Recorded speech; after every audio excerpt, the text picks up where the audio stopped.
इस कारण आप सभी को मैं बारंबार प्रणाम करता हूं इस व्यासपीठ से कि आप सब बहुत सौभाग्य और भाग्य के वर्धन करने वाले लोग हैं।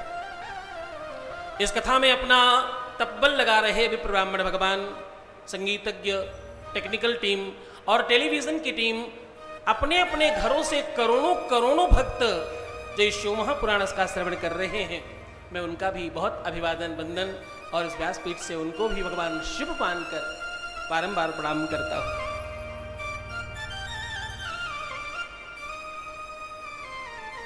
कथा का संयोजन है, माध्यम तो महादेव किसी न किसी को बनाते ही हैं, इसमें कोई संदेह नहीं, लेकिन बहुत परम श्रद्धा से श्रवण करना। एक एक शब्द तुम्हारे लिए बड़ा महत्वपूर्ण होने वाला है। आज ये जो समय मिल रहा है, मनुष्य बली नहीं होत है और समय होत बलवान। क्या बोले? मनुष्य बली नहीं होत है, समय होत बलवान। अरे भैया भिल्लन लूटी गोपिका, वही अर्जुन वही बाण। समय का बड़ा महत्व है। एक समय सामान्य से इंसान को शंखपति बना देता है और एक समय असामान्य व्यक्ति को खाक में मिला देता है। क्या कहा जाए, मुहूर्त का इतना जो हमारे जीवन में प्रभाव है, ये कारण समय है। मुहूर्त में क्या देखते हो तुम? समय तो देखते हो, इतने बजे से इतने बजे तक, इस समय से इस समय तक ये बड़ा अच्छी चौगड़िया है, बड़ा अच्छा समय है। और इस समय को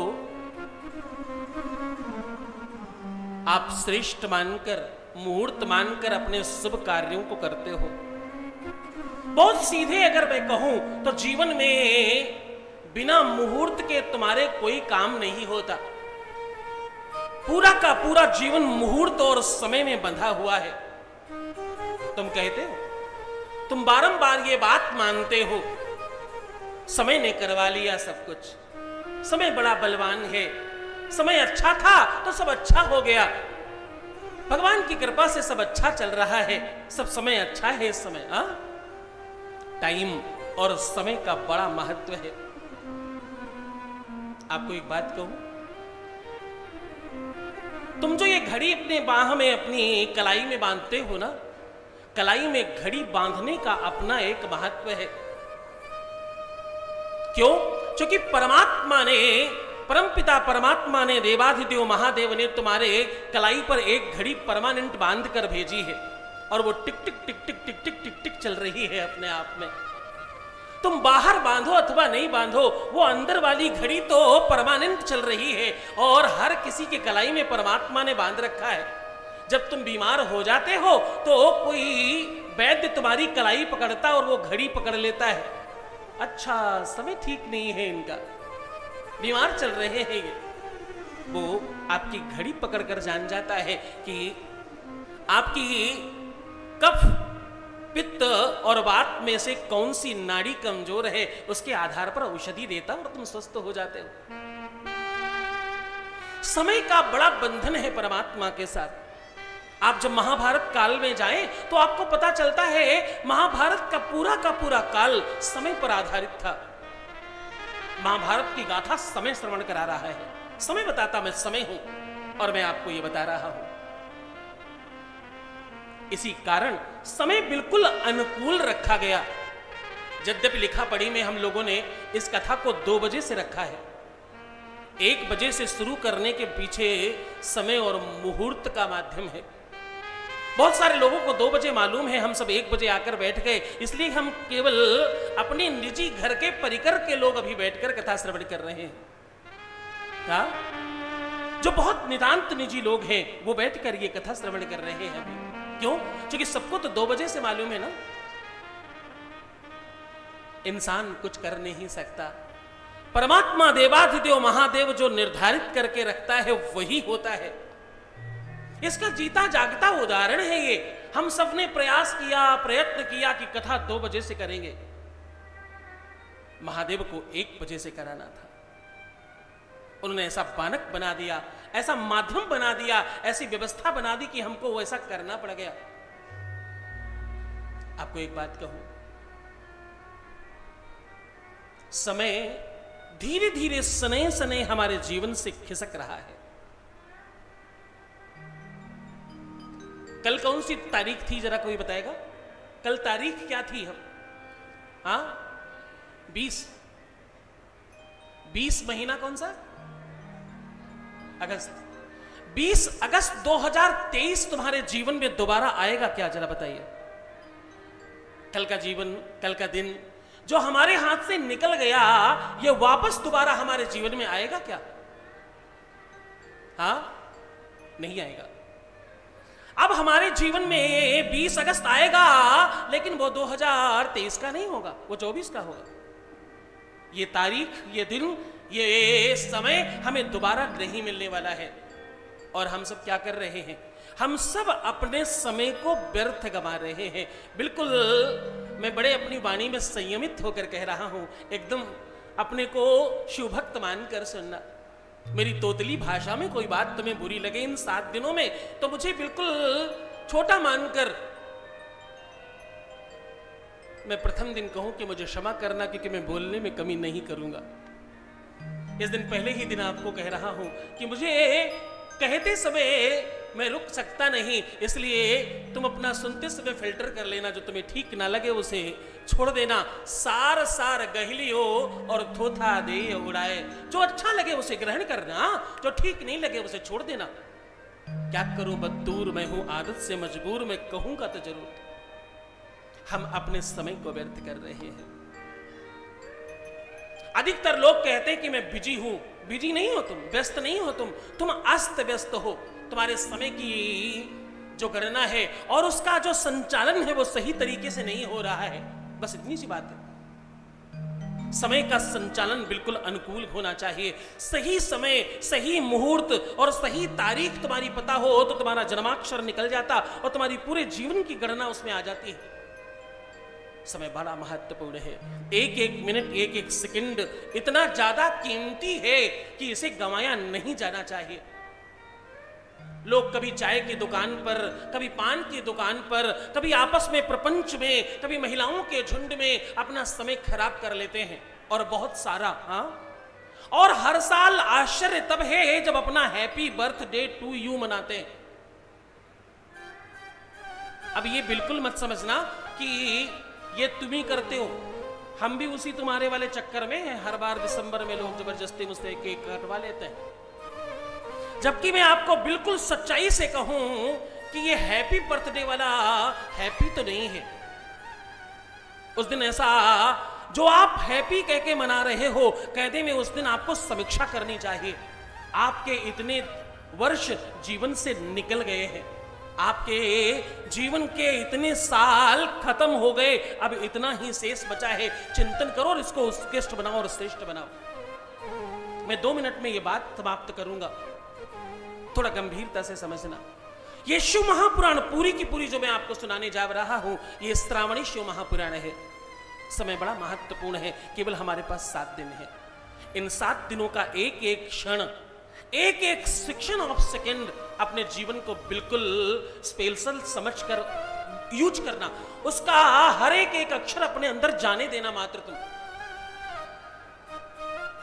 मैं अक्सर एक बात कहता हूं, पूरे के पूरे विश्व में सफलतम लोगों की संख्या इतनी कम क्यों है? मालूम? इसका एक ही कारण है। पूरे के पूरे विश्व में सफलतम लोगों की संख्या कम होने का कोई बड़ा कारण नहीं है। एक ही कारण है, हम अपना आत्मबोध नहीं करते और हम खुद को समझ नहीं पा रहे हैं। मात्र इतनी सी बात है। इन 7 दिनों में आप अपना एक एक क्षण, एक एक मिनट शिव में करने का प्रयास करना। बस इतनी सी बात समझाना चाह रहा हूं। क्या कह रहा हूं? ये 7 दिन तुम शिवमय होने का प्रयास करना, क्योंकि शिव महापुराण का एक पहला नियम बताने जा रहा हूं। जो भी 7 दिनों तक निष्ठा से और श्रद्धा से विश्वास से शिव महापुराण श्रवण करता है, उसके जीवन के ऐसा कोई मनोरथ नहीं है जो सिद्ध नहीं हो जाता। क्या कह रहा हूं? ऐसा एक भी मनोरथ नहीं है जो तुम्हारा सिद्ध नहीं हो जाएगा। कोई संकल्प करके बैठो, कुछ बड़ी चीज मांग कर बैठो, कुछ ऐसा मांग कर बैठो जो पूरा नहीं हो सकता हो, और पूरी श्रद्धा से बैठना। फिर देखना, इन 7 दिनों में अगर तुमने श्रद्धा से ये कथा श्रवण करी तो इस कथा का महात्म्य है कि आपका जीवन श्रेष्ठ होगा ही। जो तुम मांग रहे हो, जिस संकल्प से तुम बैठे हो, जो तुम चाहते हो, वो तुम्हें मिलेगा जरूर, इसमें संदेह ही नहीं है। क्योंकि भवानी शंकरो वंदे, क्या? भवानी शंकरो वंदे श्रद्धा विश्वास रूपिणो याभ्याम विना न पश्यन्ति श्रद्धा शांतस्त्वमी। ये श्रद्धा और विश्वास का प्रतिमूर्ति है भगवान शंकर और माता पार्वती। क्या है ये? ये श्रद्धा और विश्वास की प्रतिमूर्ति है। श्रद्धा से ये 7 दिनों तक अपने आप को संभाल कर बैठना, मात्र इतना करना है। इससे क्या लाभ होगा वो समझना, इससे क्या बेनिफिट क्या होगा वो समझने की कोशिश करना। इससे 7 तुम्हारी पीढ़ियां तर जाएंगी, यह सामान्य बात है। क्या कह रहा हूं? तुम्हारी 7 पीढ़ियां तर जाएंगी, यह सामान्य बात है। इसके आगे की बात बता रहा हूं। आपके 3 कुल, 7 पीढ़ियां और 3 कुल। 3 कुल कौन से? एक तुम्हारा, एक तुम्हारी धर्म पत्नी का मायके का, और एक तुम्हारी माता जी के मायके का। ये 3 कुल तर जाते हैं। शिव महापुराण का फल है ये। शिव महापुराण विश्व की पहली ऐसी गाथा है, पहला ऐसा पुराण है जिसमें तुम अपने ही स्वयं के जीवन को भी श्रेष्ठ करने के लिए शिव महापुराण श्रवण कर सकते हो। शिव महापुराण में पहले ही प्रश्न किया गया।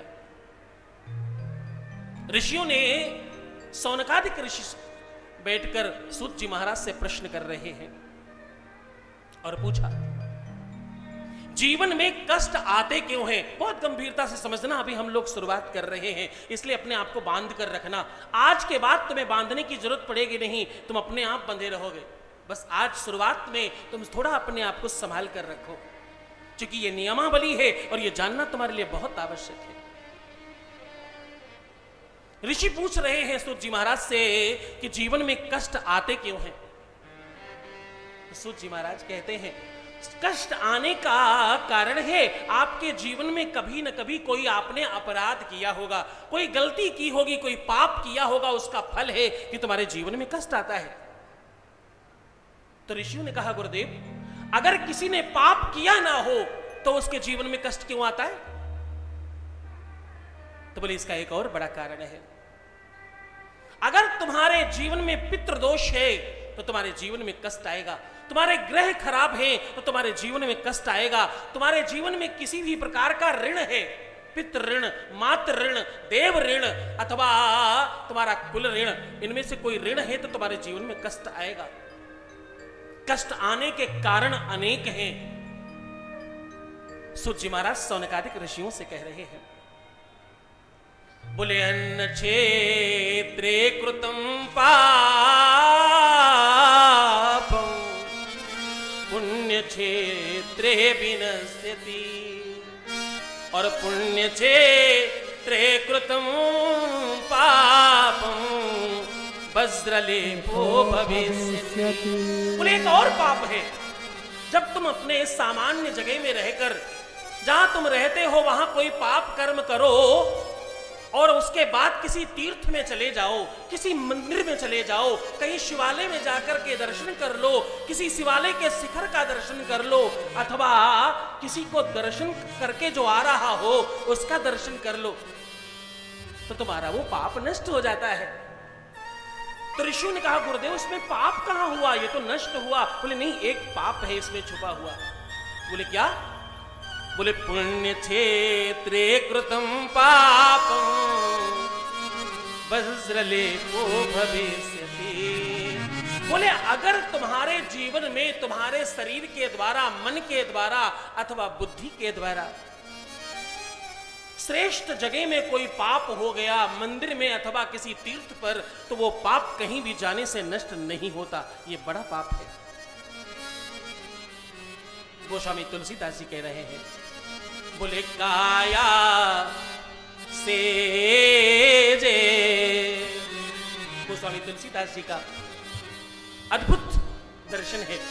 बोले काया से जे पातक होई, काया से जे पातक होई, काया से जे पातक होई, काया से जे पातक होई, काया से जे पातक होई, काया से जे पातक होई, बिनु भोगे छूटे नहीं कोई, बिन भोगे छूटे नहीं कोई, बिनु भोगे छूटे नहीं कोई,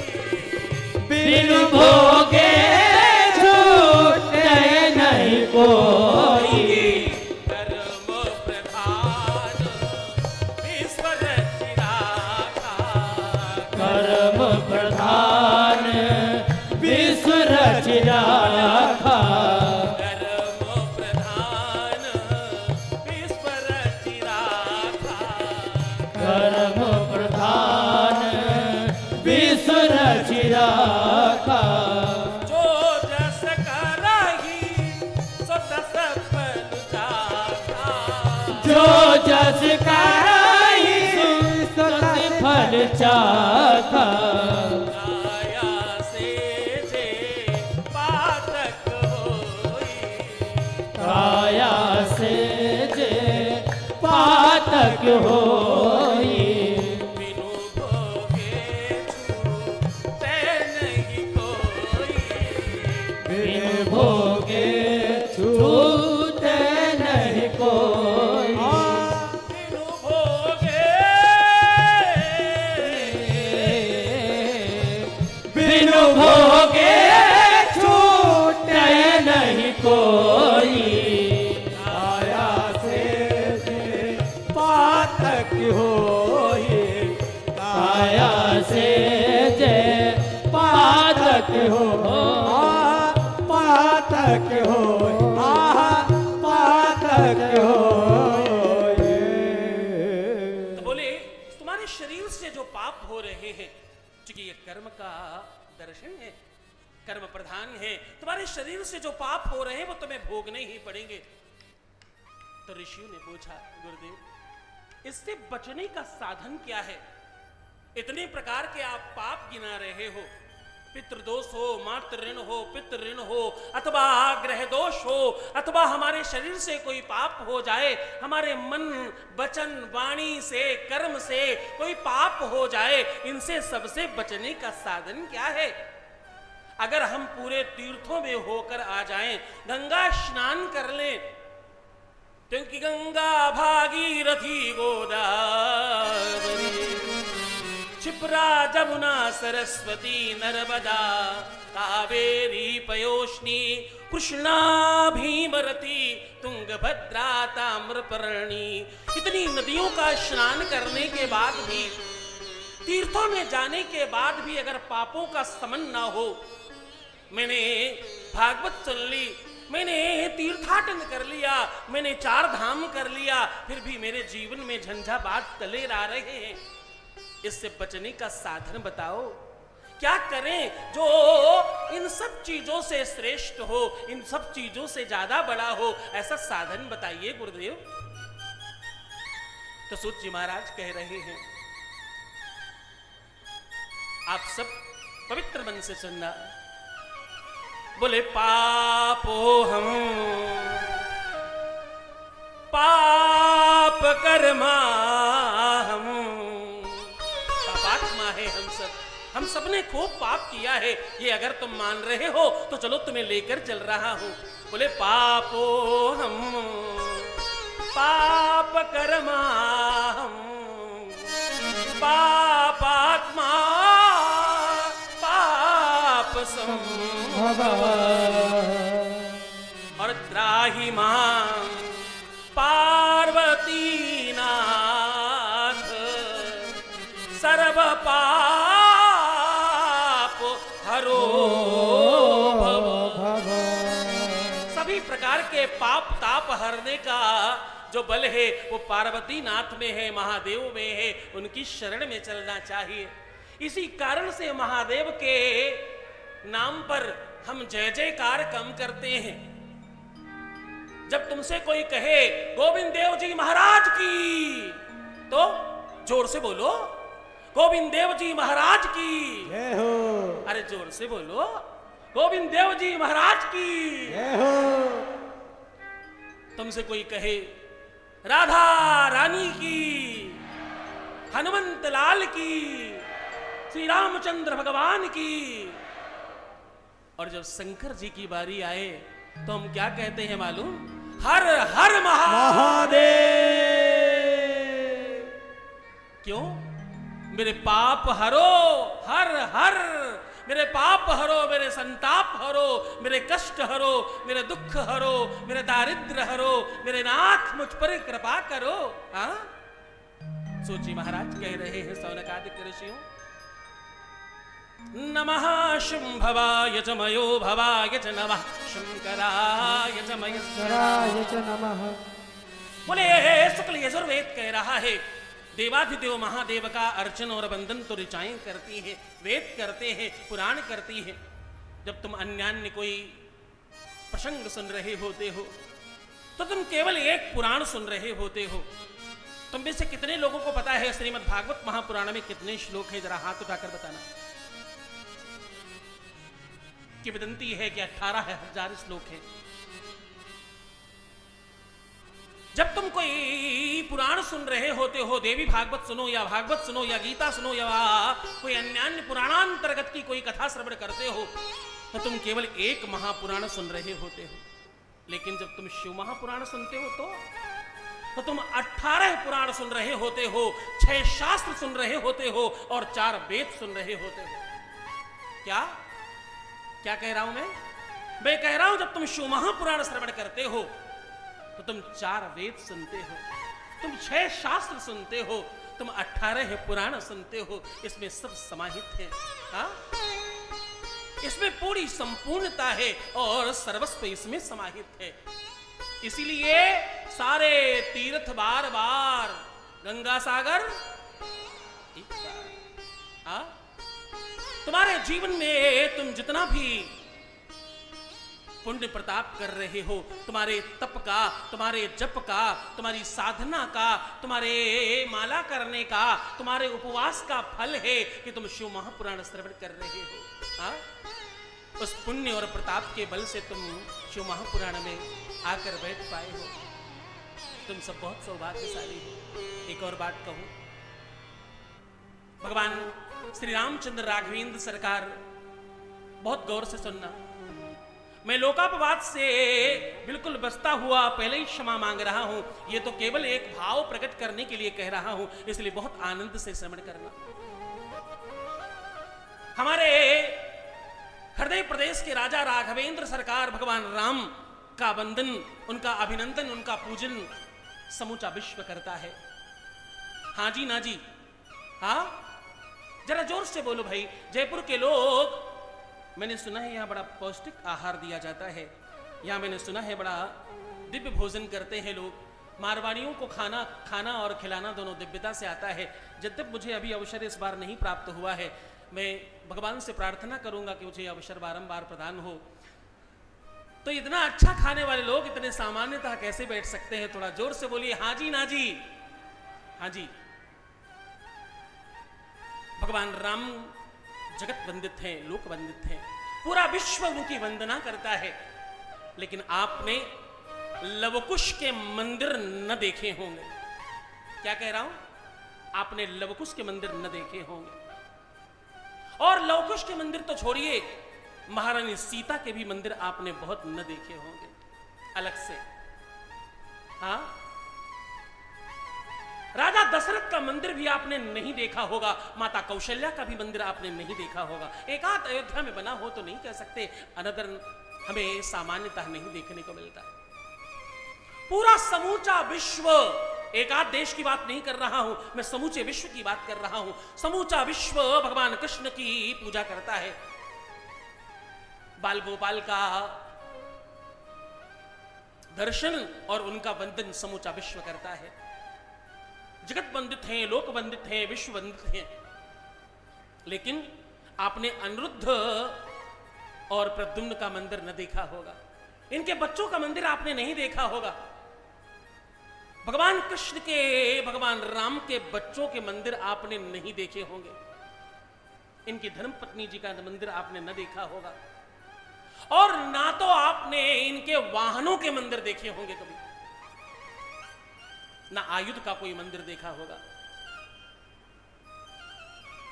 लेकिन मैं आपको बड़ी स्पष्टता से कहूं,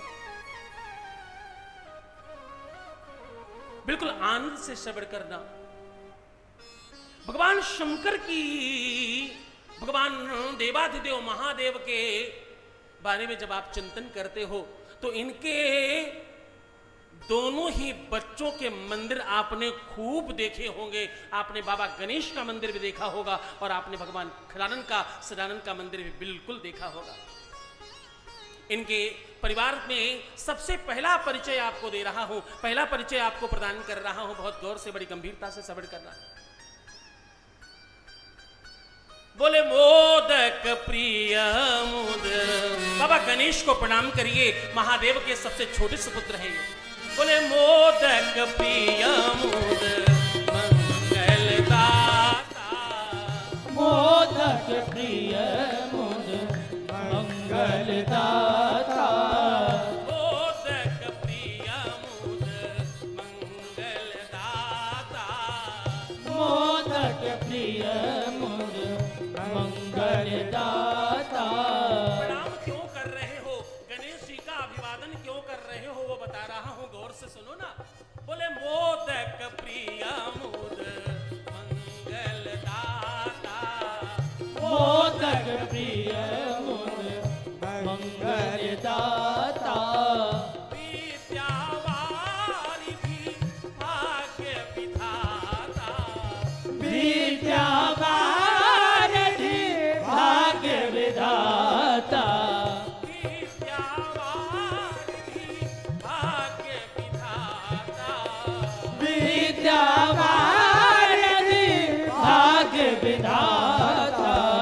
जय गजवदन शरणन माता, जय गजवदन शरणन माता, जय गजवदन शरणन माता, जय गजवदन सदानन माता, जय गजवदन खजानन माता, जगत जननी दामिनी दुतिदाता, जगत जननी दामिनी दुतिदाता, मोदक प्रिय मुद मंगलदाता, मोदक प्रिय मुद मंगलदाता, विद्यावारिधि भाग्य विधाता, विद्यावारिधि भाग्य विधाता, मोदक प्रिय मुद मंगलदाता, मोदक प्रिय मुद मंगलदाता,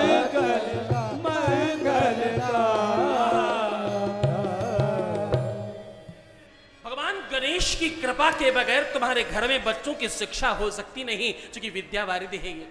अगर विद्या चाहिए, शिक्षा चाहिए, सिद्धि चाहिए, रिद्धि चाहिए और तुम्हारे जीवन में शुभ चाहिए, अगर तुम्हारे जीवन में लाभ चाहिए, अगर तो बाबा गणेश की कृपा होनी चाहिए तुम पर।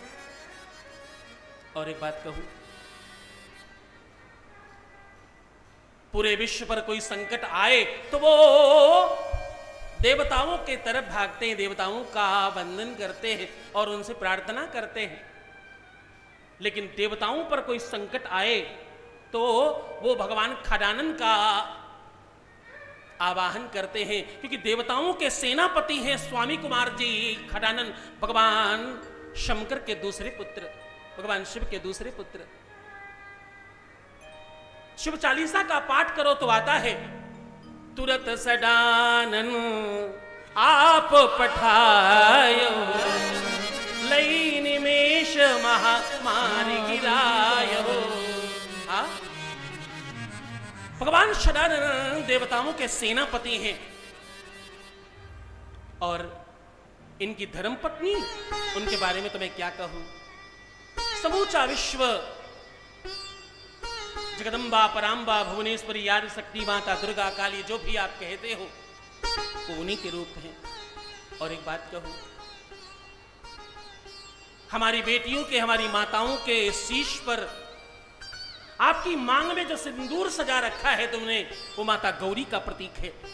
तुम गौरी से, गौरजा से सिंदूर लेते हो और उनसे ही प्रार्थना करते हो, उनसे ही अपने पति के दीर्घ आयु के लिए, उनकी सौभाग्य के लिए, उनके बढ़ोतरी के लिए, उनकी उन्नति के लिए प्रार्थना तुम उन्हीं से करते हो। तुम जो गोबर की गौरजा बनाकर रखते हो सिंदूर, उसको तुम गौरी तो बोलते हो, गौरजा तो कहते हो। देवी भागवत कहती है, देहि सौभाग्यम आरोग्यम। माता पार्वती, माता गौरी क्या दे रही हैं, ध्यान सुनना। बोले देहि सौभाग्यम आरोग्यम, देहि में परमं सुखम,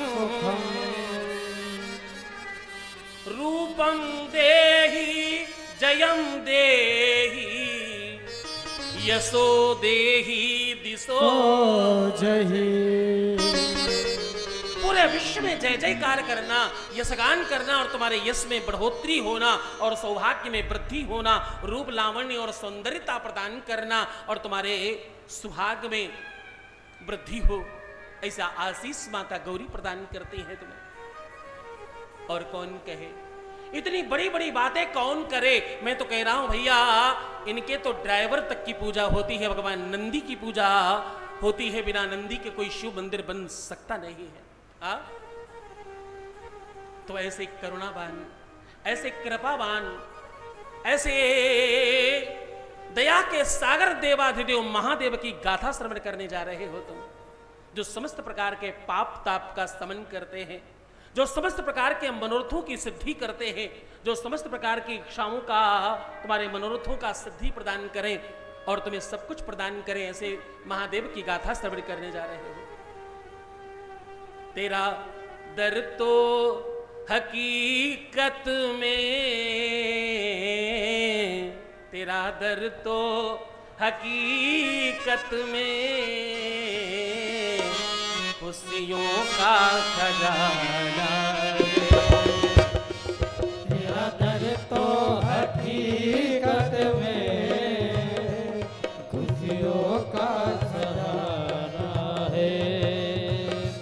तेरा दर तो हकीकत में, तेरा दर तो हकीकत में दुखियों का सहारा है। तेरा दर तो हकीकत में दुखियों का सहारा है।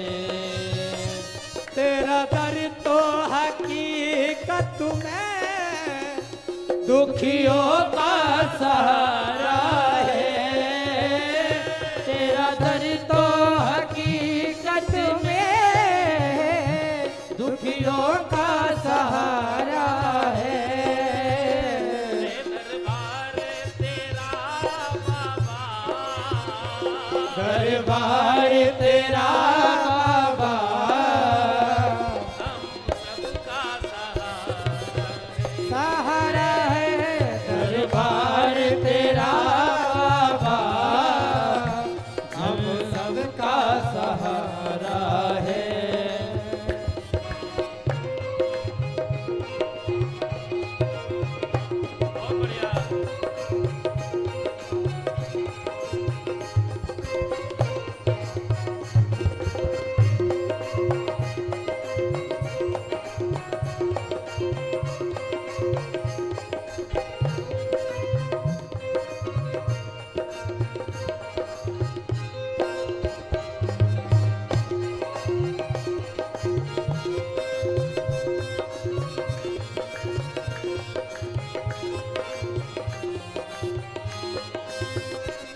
बिगड़ी हुई तकदीरें बाबा पल में बनाते हो।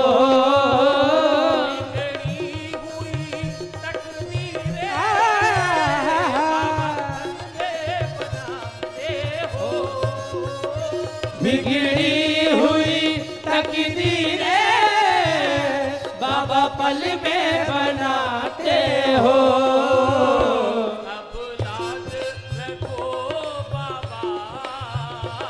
अब लाज रखो बाबा, अब लाज रखो बाबा, अब लाज रखो बाबा, हमें तेरा सहारा है।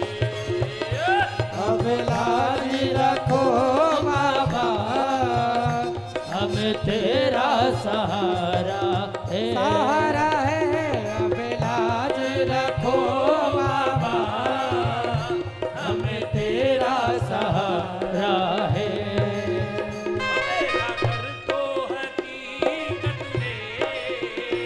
तेरा घर तो हकीकत में दुखियों का सहारा है। तेरा घर तो हकीकत में दुखियों का सहारा है। दोनों हाथ उठा के ताली की सेवा करते हुए बोले शंकर भगवान की।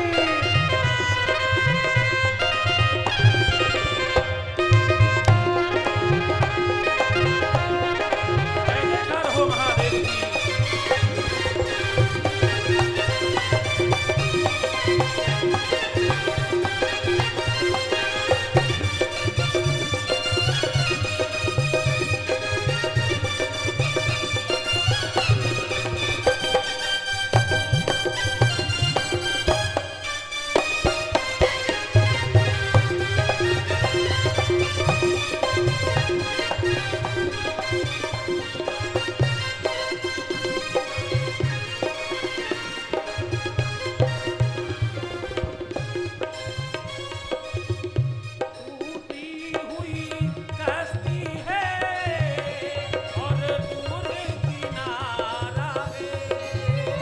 टूटी हुई कश्ती है और दूर किनारा है।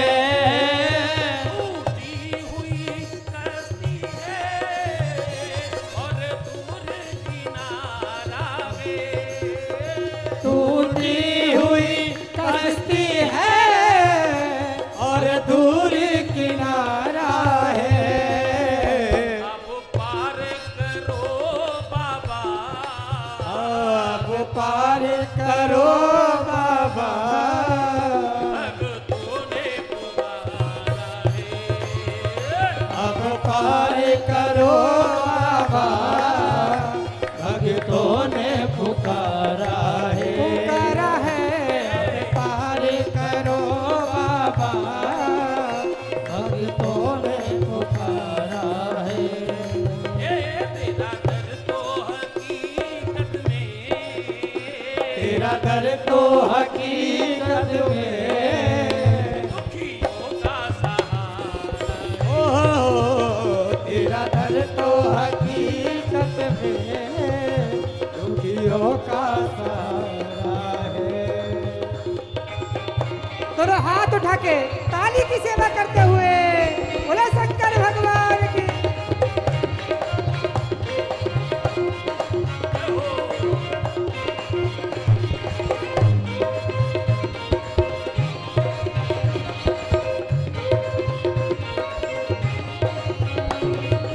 बोले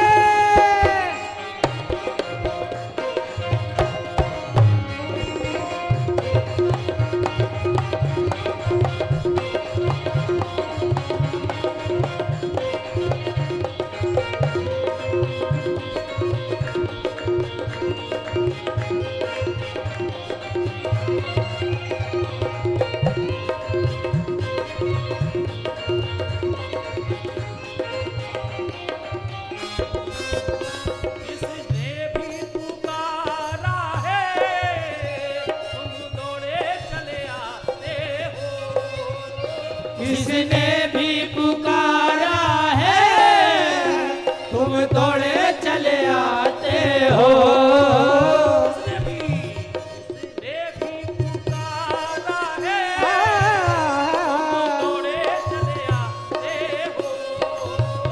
जिसने भी पुकारा है तुम दौड़े चले आते हो। तेरे दर के ही टुकड़ों पर तेरे दर के ही टुकड़ों पर हम सबका गुजारा है तेरे दर के ही टुकड़ों पर हम सबका गुजारा है। तेरा दर तो हकीकत में तेरा दर तो हकीकत में हम सबका सहारा है। तेरा दर तो हकीकत में हम सबका सहारा है।